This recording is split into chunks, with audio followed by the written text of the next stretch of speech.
Welcome everyone. Welcome to Long Island Grown. Thank you for coming today. The luck of the happy St. Patrick's Day. The luck of the Irish has brought us a beautiful day. Hardly spring-like, but still wonderful.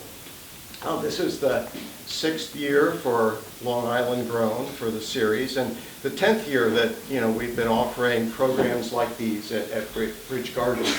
And again, thanks to your support, the Long Island Grown series has sold out for the season yet again. So we're very pleased about that. By being here, you're showing your support for local food and drink and the people who produce it, and as well as to the Peconic Land Trust and to Bridge Gardens, and I thank you for that. Let me begin today by introducing today's panelists. There's Abra Morwick in the center, Kareem Massoud from Palmer and Pominock Vineyards, and Jack Formica from Amber Waves Farm Market. And of course you all know Laura Donnelly, who's been our moderator since the very beginning. And as you'll remember, Laura is the food editor for the East Hampton Star and an accomplished pastry chef in her own right, and a contributor to the Barefoot Comtessa program and cookbooks. And thank you for sticking with us, Laura. I love it. Thank you for having me, Rick. So thank you so much for coming out here. We see spring is in the air, and this is no more fitting event than to be celebrating food and the beverages that we so benefit from. But this is the impact of your support of the Land Trust, really in action, is really doing everything we can with your help to assure that farm land is available to farmers to grow local products for us. So I want to just thank you for being here, and Laura, take it away. Thank you, John. Thank you, John. Thanks to all of you for coming. Thanks to Peconic Land Trust. And go ahead. Happy St. Patrick's Day. Aaron Go Bra. We can toast slancha later on with some of Kareem's wine and Abra's eggs and Jack's. You made like a fava bean and special hummus and some sweet potato. Awesome. We're going to have a feast after this, so thank you all for coming. So, I never had a chance to talk to Jack beforehand, but I know him, and I know he's an amazing chef. So this is Jack Formica and Abra Morwick. Did I pronounce that correctly? Of Feisty Acres Farms, which is quail and guinea hens and specialty birds, turkeys, over in Jamesport, and Kareem. Southold. Yeah, geez, I better cross that out. Not Jamesport. Yeah. But you were born in Jamestown. I was born in Jamestown. Okay. Yeah. and Kareem Massoud, who's a second-generation winemaker at his parents' vineyard, Pominock Winery Vineyard. And last summer, you all purchased Palmer, which is another amazing winery. So you've got your hands full, and some children will be, and your brothers have some kids. You'll be a third-generation winemakers and grape growers. So welcome. Especially, you guys who come from so far away. So, Jack, let's start with you. I know nothing about you. Okay. Where are you from? How did you become a chef? I was born and grew up in Yonkers and went to school in Westchester. But my parents, when they got married, they met at a restaurant out here.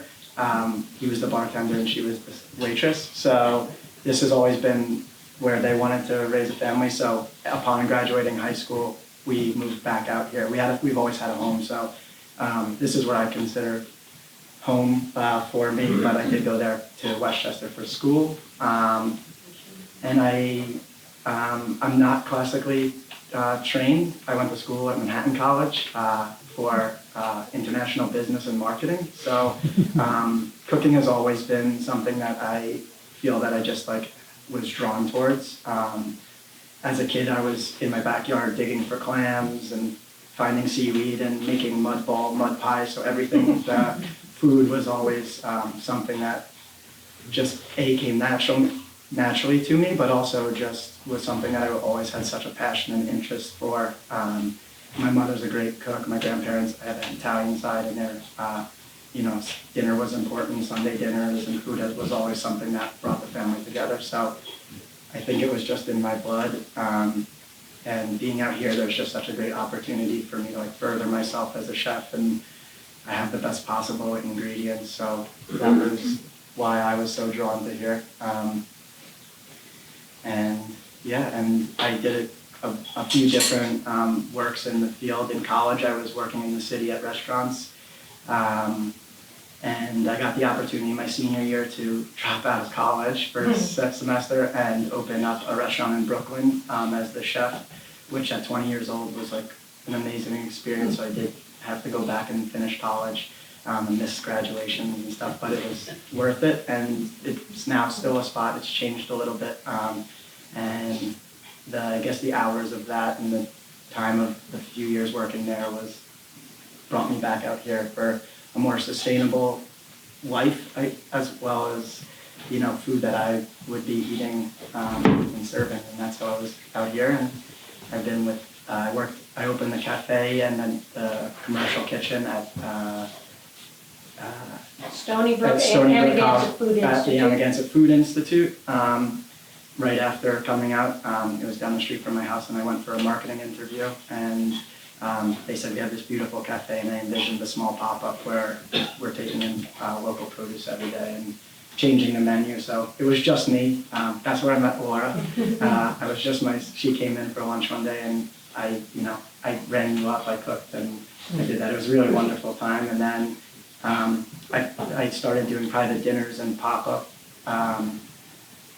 dinners in locations in, I envision this as a beautiful pop-up location out in nature as well for people. And then a family asked me to travel with them as their private chef for a few years, which I was doing the past 4 years. And then now I'm at Amber Waves Farm. They were able to purchase the market the previous year, the iconic Amagansett market, and I came in and built the kitchen with them, and I had a concept that I wanted to run. It's plant-based food. It's really it's similar to the cafe that we're doing. Everything that comes in goes on the menu. There's nothing that's not from our farm and/or from a farm that I've curated carefully, locally, Balsam, Quail Hill. So this will be our second season. Last year it was just again myself cooking. And another person, so we were selling out, and we had a great problem of being, having people come. So this year we'll be ready to go. And that's what we're working on right now, so that's where I am tonight. Excellent.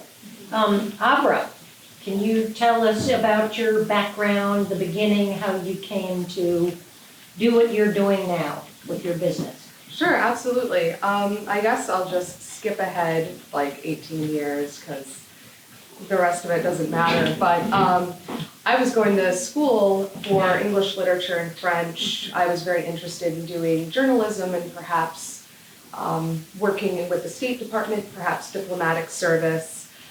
So I went to school full-time at Bernard Baruch, so I'm also a CUNY student.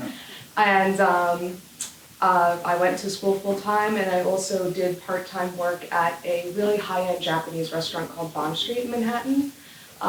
Food has always been very important for my family. I come from a Jewish family, so my weekends were spent, cooking with my grandmother, my grandfather. My dad made it a really big point that we went and ate with them at least a couple times a month. They always lived in Brooklyn. My father was born and raised there. He still lives there, actually. And we had moved around a bunch when I was growing up. But food had always been very central to my life. Obviously, you can tell that I love food, and so I really became intrigued by the culture behind sushi and Japanese cooking while I was working at Bond Street. So I really became very involved in how they were sourcing their ingredients, what farms they were going to. They used to go to the Union Square Farmers Market, which is one of the places where I now sell my stuff. And as I went through college, I still thought, okay, I'm going to do this this diplomatic thing, this journalism thing, so I applied for the United States Peace Corps, so I became a Peace Corps volunteer. I went to Mali, West Africa in 2009, and I was there for 2 years, and I was an agricultural extension volunteer. So maybe I shouldn't have skipped this when I was younger. We did have a small flock of chickens and ducks and some fruit trees and everything growing up when I lived upstate with my father in Orange County. And that was something that I grew up with for about 10 years of my life. And I guess the Peace Corps thought that that was enough agricultural experience. I definitely didn't. I was really rooting for being an English teacher, but hey, you know, life throws you funny monkey wrenches, and you just kind of have to deal with it, right? So I was placed in a small village called Mugi. It has about 250 people year-round. If any of you are familiar with West Africa or Mali, it's a couple hours south of Timbuktu, which is a real place. And I didn't know it was a real place until I went there. I honestly thought it was a fairy tale village. And but you know, hey, what did I know? And so I was there for almost 2 years, and I worked a lot with farmers. I was kind of a go-between between local farmers in the community that I was serving and ICRISAT, which is an organization in West Africa that helps develop drought-resistant varieties of staple crops such as millet and sorghum and pulse crops such as beans. So I was really like a go-between because I could speak French and I could speak Fulfulde, which was the local language that I was speaking that I learned over a year. And so I did that. I worked a lot with some of the men and women gardeners there who cultivated specialty market crops such as okra, hibiscus, mangoes. I worked a lot with the local goat herders, so I learned how to milk goats, deliver goats. Oh no, there's a breech birth, pull it out. And just, you know, and so my life in this other country totally and utterly became about food, and I didn't even realize it until maybe about 6 months before my service was going to be up. I was thinking about, you know, applying for a test for the State Department, and I had met people who were working for the United States government abroad, and I was finding that I didn't want to do that. And so I was evacuated early from my site because at the tail end of 2011, after America invaded Libya, a lot of those problems came down into northern Mali, which is where I was stationed. And so I was evacuated a couple months early before my service was actually up. So no State Department, no journalism gig. I came back. I was pretty upset because I really would have liked to have said goodbye to the people that I had lived with for almost 2 years. And I came back to Brooklyn, and I was looking for a job in perhaps food justice or something geared towards food. But I was having a difficult time because this was still just a couple years after the 2008 housing bubble blew. So the job market was still very difficult. I was getting a lot of answers saying, we would love to have you, but can you work for free as an intern for 6 months? Or we're going to hire this other person who has 10 years experience for the same amount of pay that we would pay you because we can. And I got really fed up, and I said, you know what? I was really happy farming and doing that in Mali, so I'm going to apply for a farm apprenticeship. And so I met Chris and Eve Kaplan Walbrecht at a conference in New York City, and they were looking for employees. And so I sent my resume in. They told me to come in for a day, and I accidentally ended up working the whole day, and then I got offered an apprenticeship, and that's how I got started on the North Fork, working for other farmers, and that's actually how I met Chris, who's my partner in the operation. Garden of Eve. Yeah. Garden of Eve, right? Well, we met at Garden of Eve. Chris Pinto is my partner and my business partner. Mm-hmm. Chris Walbrecht owns Garden of Eve. There's a bunch of Chris's. Basically, the North Fork is full of Chris's and Joes. And like, well, you know. Yeah, it's just how it is. You know. But yeah, so that's where I met Chris, and we ended up working for other farms for a few years. So from 2012 until 2015, I'd worked for Browder's Birds, Biophilia, Garden of Eve. Chris had worked for Wickham's Fruit Farm, and he also worked at a hops farm that was down the street from our apartment, but I don't think that the owner understood that farming is a long-term investment. He had come from Wall Street, so they butt heads about that. And in 2015, on like a really cold February night, I looked over at Chris Pinto, my Chris, and I said, and this was after working for other people who sold chickens, and I kept getting inquiries at farmers markets saying, do you have quail, do you have pheasant, do you have turkeys, do you have ducks, do you have anything but chicken? And you keep getting hit over the head so many times until you go, okay, you know what? There's obviously a need for it, there's a want for it, and I looked over at Chris and I said, I want to raise quail, and he looked at me like I had 8 heads, and he goes, really, you want to raise quail? We've never raised quail before, no one really raises quail, I mean, where are we even going to get the brood stock from or whatever? And I was like, I'll figure it out. So that's basically how we started. You know, Chris and I are both first career farmers.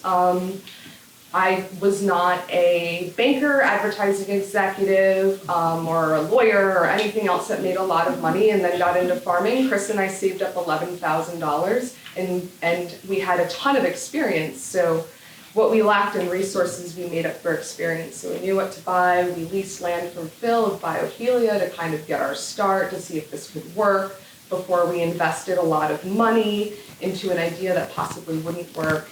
And it really ended up working out. That first fall, we raised about 250 quail just for Thanksgiving and Christmas, and they all sold out within 2 months. So 250 quail went like that. And then just to give you an idea of how much we've grown since 2015, last year we did just under 2,500 meat birds, 2,500. So we went from 250 in 2015, 2018, 2,500. And that's not including egg layers, birds that we sold, live, people who don't eat them, et cetera, et cetera. So we're in the Union Square Farmers Market every week. Yeah, that's kind of a big deal, and I didn't think we would get in because it's really difficult to get in, but you know, sometimes you just gotta shoot your shot, you know what I mean? And that's what we did, and we're also in Grand Army Plaza as well. So we now raise not just quail, we raise quail, French guinea hens, checker partridge, we raise heritage turkeys, we've branched out into heritage breeds of chickens and ducks for egg laying and for meat. And we also raise and release native bobwhite quail in an attempt to reinvigorate the native population. That's a really big challenge. So that's where we stand right now. Excellent, Yeah. thank you. Yeah. Now, Kareem, can you top that?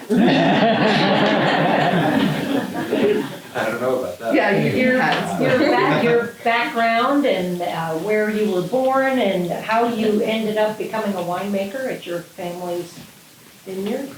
Yeah, I guess where I was born, kind of, there's a segue there. So I was actually born in Bahrain in the Persian Gulf. And that's because my father, who's a native of Lebanon, he's born and raised in Lebanon.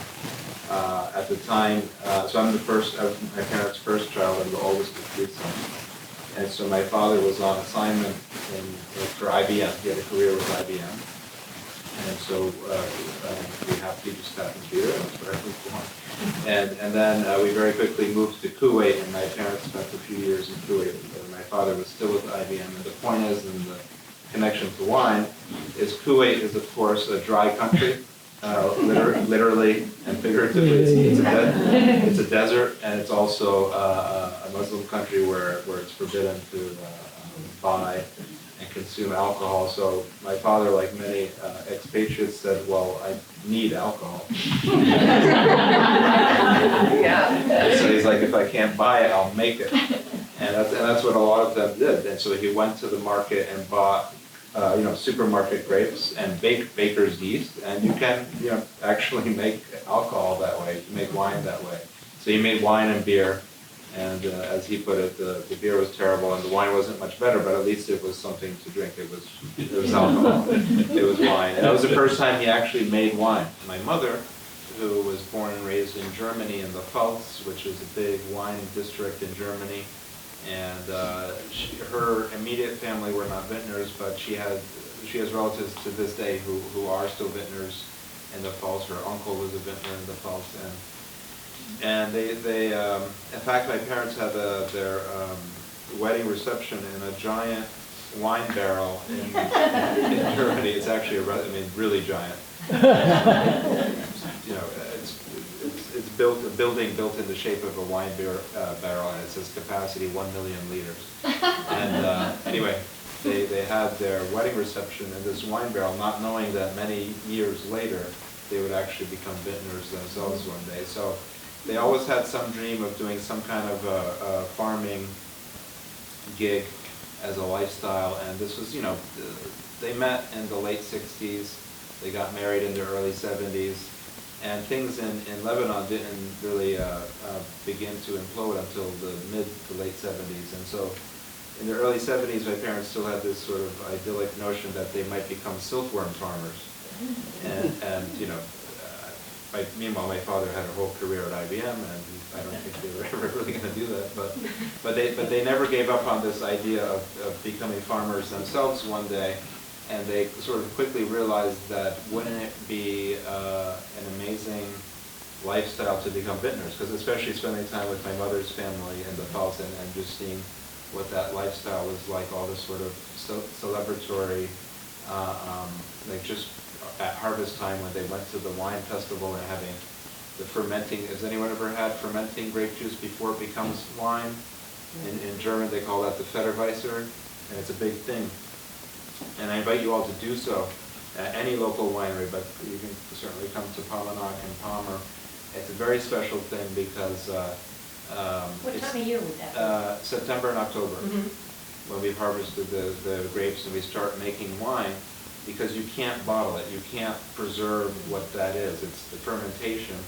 And when you drink it, you're actually drinking a probiotic, you're drinking living yeast, because of course you make alcohol with yeast. The yeast is fermenting the sugar, converting it to wine. Anyway, it's a big deal in Germany, and they have it with the local Zwiebelkuchen, the onion tart, and it's a big pairing over there. They have the Zwiebelkuchen and the Federweißer, and there's a lot of action going on in your tummy later on. But anyway, and so long story short, my parents, my father got transferred to New York with IBM. I grew up in Connecticut with my brothers, and by this time, it was like 1978, and as my father tells the story, he was reading the New York Times, and he read an article about the first vintners on Long Island, the Hargraves, and as he says, he had a glass of Cabernet in his hand, and he looked at my mother, and he's like, there are people doing this in our own backyard, you know, maybe, because that's another thing I forgot to mention, they kept dreaming about maybe looking for a vineyard in Germany with my mother's connections. Maybe they would, you know, my father would quit IBM and start making wine in Germany, but he wasn't prepared to do that. But when they read about the Hargraves growing wine here on eastern Long Island, they said, we have to go meet these people. And so at the time it was just two brothers, myself and my brother Salim, and they brought us out here with them, and we met the Hargraves, and you know, I was a young kid at the time. And then, long story short, by 1983 we finally closed on what used to be an old potato farm, the Corwin farm in Aquabog, and we planted our first grapes immediately in Riesling and Chardonnay in 1983. And since then, you know, we've grown. We're planting.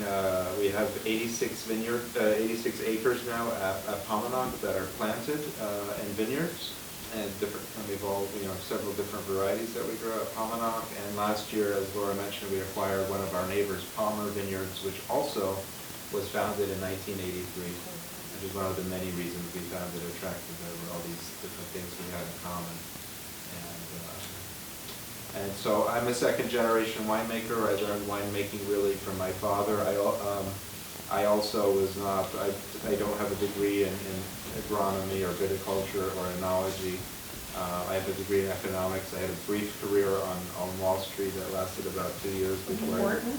I went to Wharton, to the Wharton undergraduate for my economics degree. And long story short, I decided to get out of the career I was on in the city, and I came back here, and that was 21 years ago. So I've been doing it, I've been at Paumanok full-time for 21 years, and since 2001 in the winemaking role. So I've made all of the wine since '01. I mean, I've always worked with my father, but I can take a lot of the credit and all of the blame for all the wines that we've made since 2001. Along with the rest of our team and my family, of course, but as a winemaker, obviously, I'm in the hot seat. Good things or bad things about the wine. Thank you, thank you. Now, Jack, you are going to start your second season being the chef at Amber Waves. I have two questions. Is there anything new that you want to do there now that you're coming into your second year? And I think I'll save my other question for I think the biggest challenge we faced last year is that we had success. So I think this year is really, this winter has been. I've been working with Katie and Amanda, I'm sure all of you know.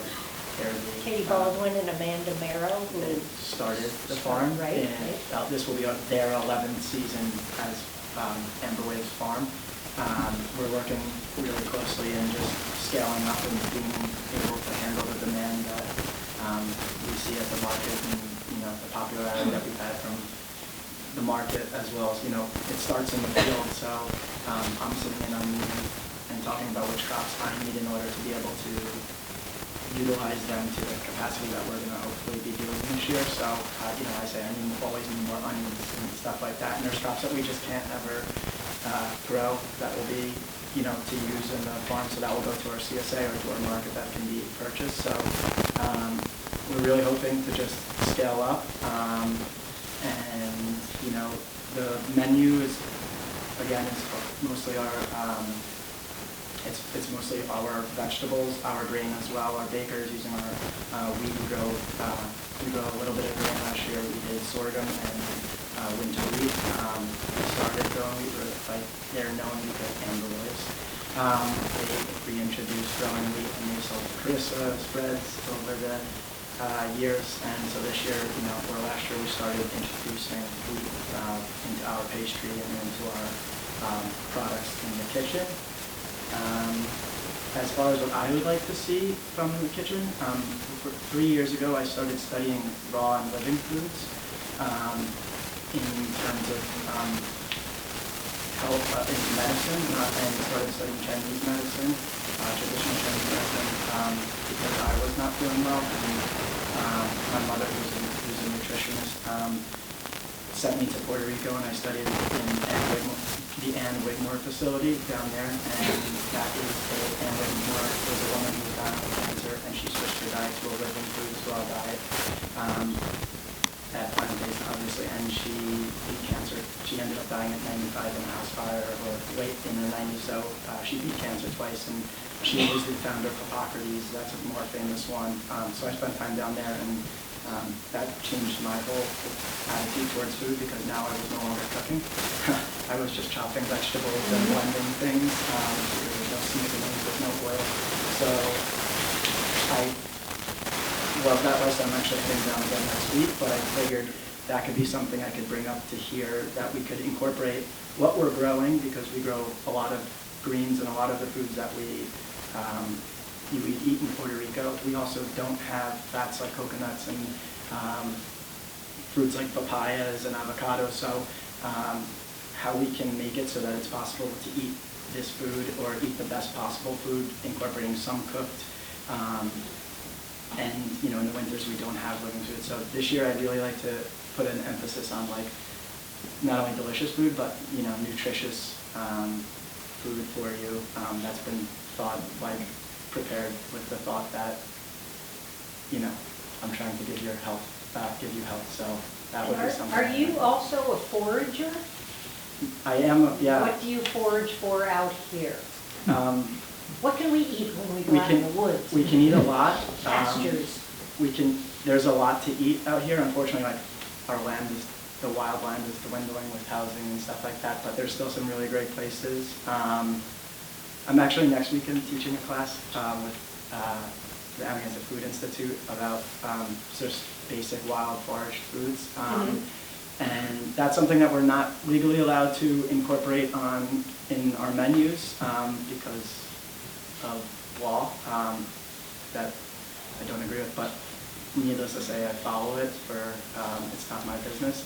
But we do incorporate a lot of wild weeds, dandelions. We use a lot of herbs. I dry a lot of the herbs that we find in the field in the spring, especially in the spring when there's not much growing on our farm. We're just starting to plant seeds, and there is a lot of things that we can still eat in the field, so I'm hoping to incorporate some of them because the truth is that everything that we grow is originated from a weed that we ended up growing. So it also is the highest, wild dandelions are much better than grocery store dandelions because they're, using the soil and they're not modified in any way. Mhm. So I love finding mushrooms. I love anything. The past 3 years I've really found that was one of my other passions, which is the opposite of raw foods in many ways because we preserve a lot of this stuff and utilize it in the winter when there isn't anything. But again, it has a lot of benefits for the health, especially in Chinese medicine, which is all Get like chickweed and pokeweed and things like that? chickweed, pokeweed, yeah. Okay, Abra, I'm going to read something from your website, and then I'm going to have you go off on what organic Oh, means. jeez, okay, yeah. Well, hold on one second. So on their website, which is beautifully written, by the way, by the English lit major who left to go into the Peace Corps, we stand firmly upon the integrity of our meat and eggs. You can always be assured that our birds live their lives outside on pasture, have adequate space to thrive, eat a healthy and varied diet, and are processed in a way that respects the life they live.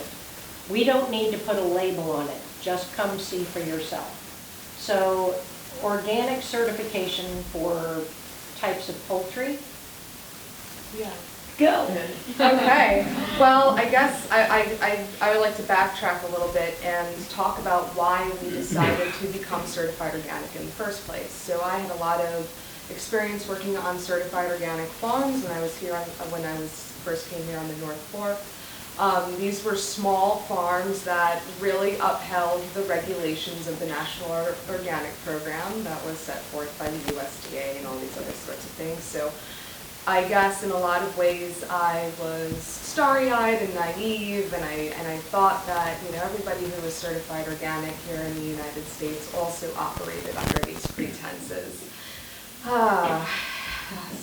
And so when we started our farm, we immediately thought that we should be certified organic. Number one, it was a growing system that Chris and I were both very, very familiar with. We had both worked years on other organic farms.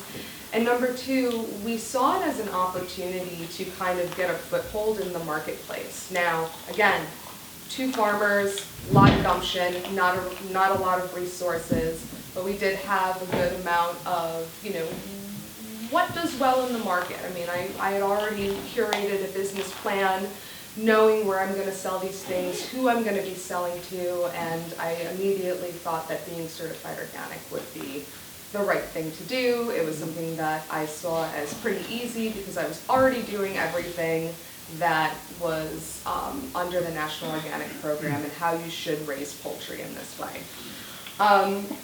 Fast forward to 2016, the Obama administration introduced a piece of legislation called the Organic Livestock and Poultry Practices Law. And so that basically went to public commentary. Now this is like right before the Obama administration left.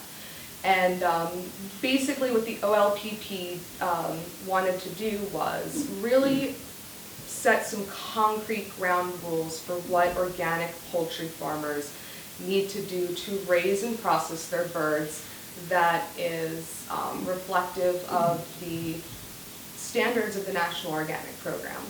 So basically what it was saying was, organic chickens, if you're a meat chicken or an egg chicken, you must have access to soil every day, weather permitting.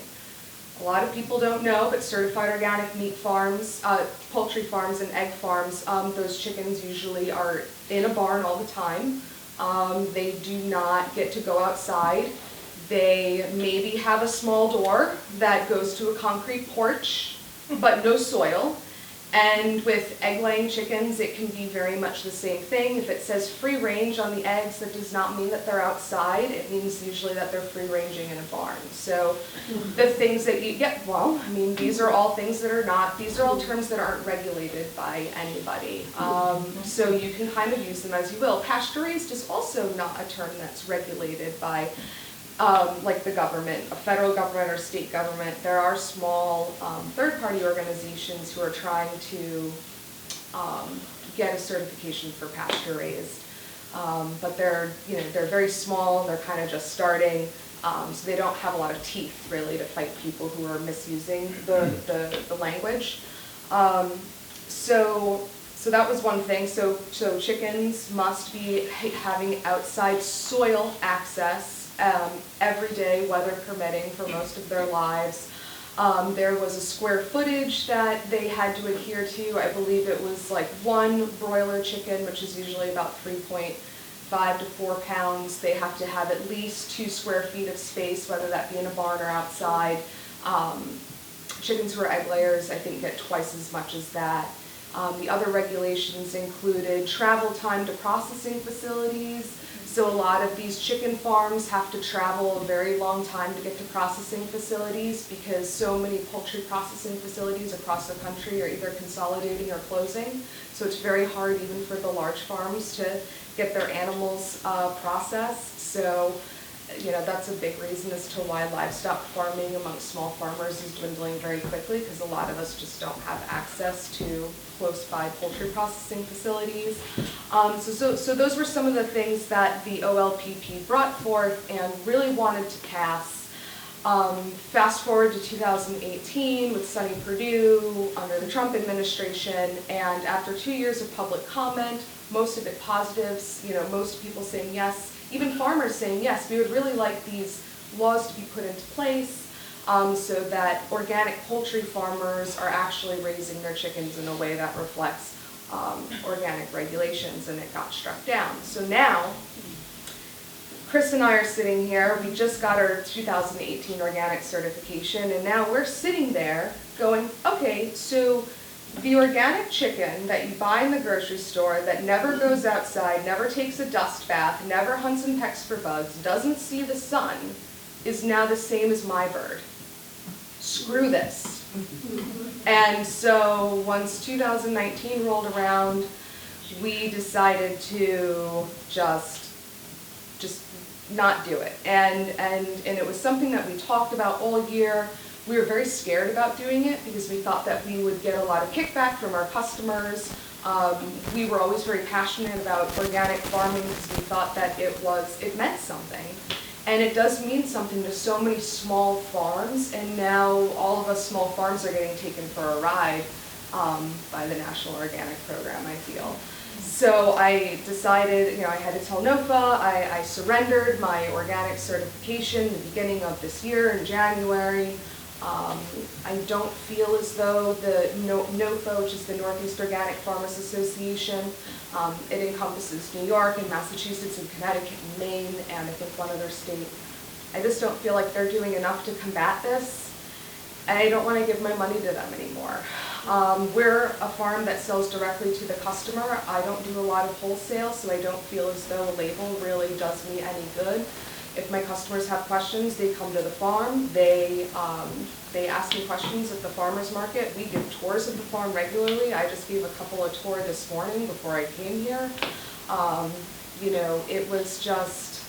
It was something that we felt very strongly that we had to do. And also something else that kind of rubbed us the wrong way was that now that we're not certified organic, we can actually take food scraps from local businesses, such as like high-end restaurants and stuff like that, and we can actually use that food waste to feed our birds instead of having it go to a landfill. When we were certified organic, we couldn't do that because there was no way for me to be able to say that every piece of food scrap in there was certified organic. Mm-hmm. So now that I'm no longer certified organic, in a lot of ways I feel more connected to my food community in the town of Southold, because now we're going to be working with Wednesday's Table. We're going to be picking up food scraps from them. I pick up a lot of vegetable scraps from Sang Lee, Invincible Summer Farms in Southold.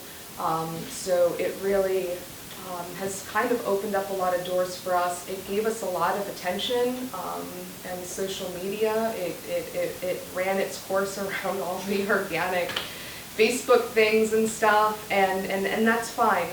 I'm willing to take the flak for the decision that I made. I know that decisions are made and consequences must be dealt with, but I think in the end it was really the right choice. We didn't lose any customers because of it. In fact, we had a bunch of customers say, congratulations on moving past your organic certification. We knew that you would eventually. It's good. Yeah. Good, thank Yeah. you. Yeah. And, you know, thank you for educating us Yeah. about that Yeah. because, you know, I read the terms on the label Yeah. and, you know, they're so vague. Yeah. And when I see on a bag of marshmallows, gluten-free, I'm like, well, of course it is. Yeah.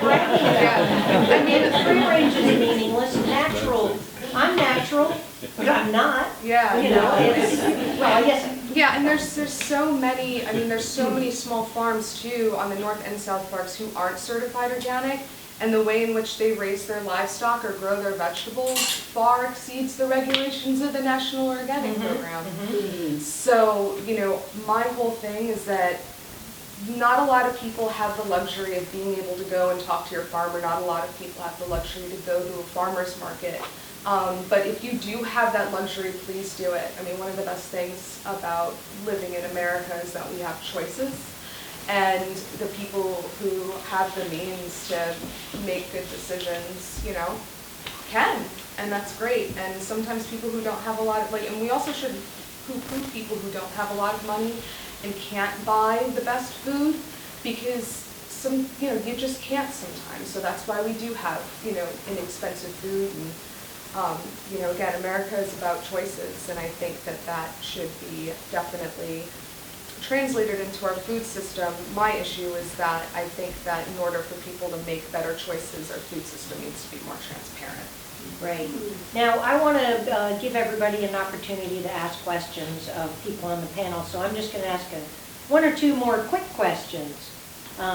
So, Corinne, you have traveled to South Africa and Germany and France and New Zealand and Chile trying other wines. Two questions. Is there a country that you have not been to that you want to sample wines? And is there a country that you're aware of that might surprise us, makes good wine? So where would you like to go that you haven't Yes, been? and yes, yes. Yes, yeah, good. There's, I mean, you know, I guess I'm reasonably well-traveled on one hand. On the other hand, I mean, the world is my oyster if I ever have time to travel, which I would love to do. I mean, there's so many places that I have not been to where wine is grown. Let's see, what would I put at the top of the list that I haven't been to yet? Spain, Portugal? I haven't been to Portugal. Mhm. Portugal would definitely be a great destination. I do hope to go one day. Mhm. My parents have been there, and as you probably know, there's really amazing wines made in Portugal. Incredible values, really great values. When people think Portugal, you think port wine, but there's so much other wine. There's still red wine and white wine that are made in Portugal that are just dynamite wines, great values. So that would, thank you. Portugal is a good choice. But in answer to your other question, there are places like Romania and Georgia, which are really regarded as the cradle of wine. If you trace back try to trace back the DNA of where like Chardonnay came from, and some of the world's most famous varieties today, many of them originated in that part of the world, and there's still wine being grown there today. And in many places, they're still employing these very old traditional methods to make wine. They age wine in amphora that are buried in the ground, and they don't even look at it for years, and then they unearth it, and it's really cool. I've never been there, but I've had a couple of the wines, and I know a little bit about them. That's good. How about, do they make good wines in Greece? I've sampled Yes, one or absolutely. two. Absolutely. Israel, Absolutely, possibly? yeah. Israel, Greece, Crete, Italy, Lebanon, Syria, you know, I don't know about today anymore, but at one point. But Turkey, I mean, Hungary, I mean, most of Europe you're going to find. But there are also places you might not realize wine is being made today. China, there's wine in China, there's wine in Brazil and India. And so if you draw a line around the globe on the latitude, what is it, I guess between 35 and 45 degrees of latitude in the northern hemisphere and the same level of latitude in the southern hemisphere, there's like this sweet spot, this temperate zone where you can grow wine. And of course, in the northern hemisphere, that includes a pretty vast chunk of China. And you can go, in Brazil, that's obviously not in that zone.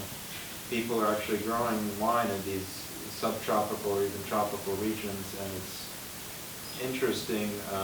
For one thing, they have more than one harvest, which for vintners is, traditional vintners is very weird, because we only get one harvest per year, one crop per year, and that's our vintage. I can't even think about how we would have two vintages in the same year, but that's exactly what happens in places like Brazil. Interesting. I didn't know that grows stuff there. Other than rainforest type stuff. Okay, because it's already almost 3 o'clock, I'd like to open up for questions for our panelists. Yes, way in the back, I see you, Carol. Question for Amber, where do you process your birds? So for 2015 and 2018, we were actually processing at a 5A licensed facility in Mattituck owned by Browder's Birds. So that allowed us to actually be able to go over our 1,000 bird limit, which we did very, very much needed to do because the demand for our product is very high. This year, however, we have decided to not work with them, and we are going to be going down to the 1,000 bird maximum for on-farm processing, because we're in the process of funding our own processing unit. Thank you. Yeah, so we are exploring different avenues, and we're talking to people who might want to invest money. We're looking at an SBA loan, because thankfully I don't have any college debt and my credit's pretty good. So I might be able to get a sizable loan. We're actually working very closely with David Schaefer of Featherman, and Featherman is a poultry processing equipment seller, and he does this really interesting thing called a plant in a box, poultry plant in a box. So he buys a shipping container, an 8-foot by 40-foot shipping container, and he basically outfits it to ag and markets or USDA standards. So we're obviously going to go USDA standards because we're thinking in about 10 years we'll be doing over 20,000 birds for sure. So we're always thinking about the future, right? So basically what he does, he outfits this shipping container to the standards of ag and markets and the USDA, and then he puts it on a tractor trailer and ships it over here. And so we're going to be talking with the Peconic Land Trust, because we already lease land from the Peconic Land Trust. Last year was our first year leasing the land. We went from 3 acres to about 8 acres, so we're growing. And so they're going to be working with us, hopefully, maybe to find a spot for this processing unit. And we're hoping that by sometime in 2020, we will have it up and running and fully licensed. And because we already have all the pieces in place with Mr. Schaefer. He already has the shipping container on pre-order and all these other sorts of things. So that's what we're looking at. So yeah, so we're kind of suffering a big loss with our meat. We're going down, a lot from 2,500 birds to 1,000, which is quite a big drop. But we'll be supplementing that with additional eggs from ducks and from chickens.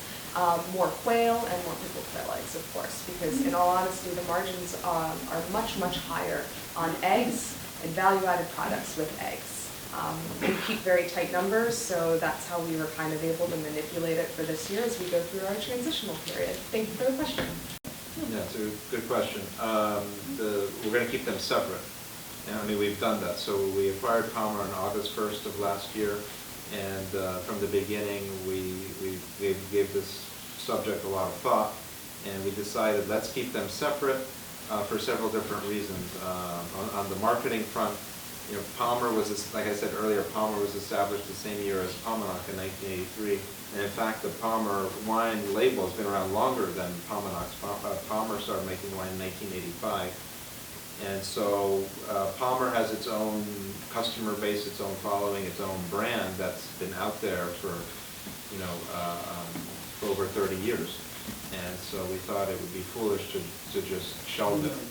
And a related sort of part of the answer to that is we could have turned it into Paumanok North or Paumanok 2. And if you think it through, if someone's visited Paumanok, why would they now go to Paumanok 2? They're going to go to, they've already been to Paumanok.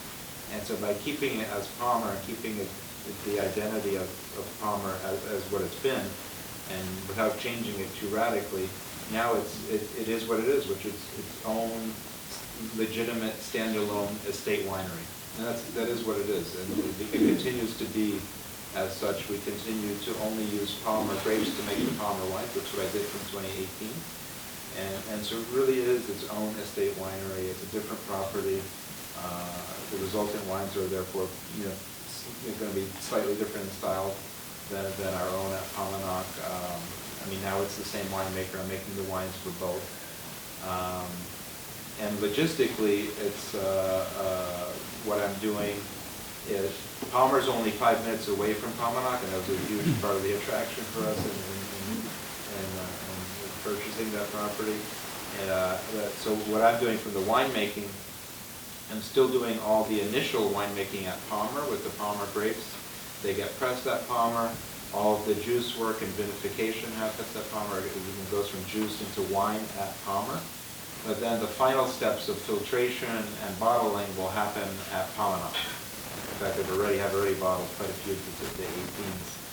And there are a couple reasons for that. We have a special high-tech piece of machinery that's called a cross-flow filter that we have at Paumanok, and it definitely makes sense to leverage having that machine. And we also have a screw capper at our bottling line at Paumanok, which we do not have at Palmer. Palmer does have its own bottling line, but it doesn't have the screw capper.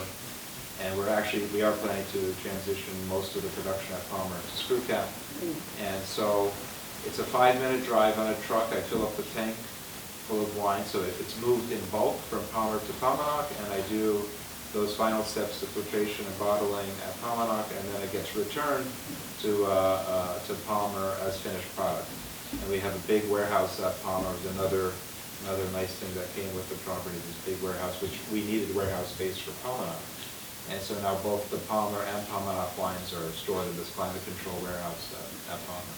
So that's economies of scale. That's- Yeah. Exactly. It's definitely there are definitely some economies of scale that, you know, naturally we're trying to realize some synergies by having two businesses. Yes. I have a question about heritage turkeys. Yes. What color are they, and are they as tasty as a wild turkey? So heritage turkeys, I guess I should start off by like, what does heritage mean? Because it's kind of like what heirloom means in vegetable production and wheat production and everything. So here's what heritage means. And actually, if you're interested to learn more about heritage breeds, you can visit the Livestock Conservancy of America. There's a beautiful website, and they'll probably give you a bunch of information that I might miss blabbering at you. So the first thing about heritage breed, turkeys, chickens, ducks, whatever it is, you have to understand that they all have a standard. So they all have a certain body conformation, they all have to look a certain way, they usually have certain personality traits. Think of it as having a standard like for a dog or a cat at a show. It's the same thing with any other kind of breed of poultry. The people who bring down these points of conformation is the APA, also known as the American Poultry Association. And they say in order for a bird to be a heritage bird, its parent stock and its grandparent stock must also be a heritage breed bird. The second thing, they have to be able to naturally mate. What people don't understand is that most of the poultry, including turkeys and chickens that we eat here in America, are all artificially inseminated. That's because they want to closely control genetics, and then there are just some breeds of animals that cannot naturally mate because of their body conformation, such as the broad-breasted white turkeys, or the Cornish cross chickens. So those are breeds of birds that cannot mate naturally due to their body conformation, but genetically they're able to. So you can take the genetic material from the male and insert it into the female. So heritage birds must mate naturally, and their parent stock and grandparent stock must have been begotten naturally. All right? Prove it. Yeah, exactly. The third thing is that they must be slow growing. Okay, so that means for chickens, no less than 16 weeks, right? So it's 4 months. For turkeys, a heritage turkey, it's gonna take you usually about 28 weeks, sometimes up to 30 weeks. Your broad-breasted white turkeys usually take half that. Let's see, and then the third is that the heritage bird must be able to live a long, vigorous life in an outdoor or pasture-based operation. So they must be productive for a long amount of time. Heritage chickens, for example, are usually productive for 5 to 7 years, whereas heritage roosters are usually productive for 3 to 5 years. For turkeys, I'm not entirely sure because we haven't gotten into breeding turkeys, heritage turkeys yet. We are thinking about doing that this year. So I don't know exactly how long they're meant to be productive for. There are dozens of different breeds of heritage turkey. This year, we're going to be raising bourbon red. They're brown and white.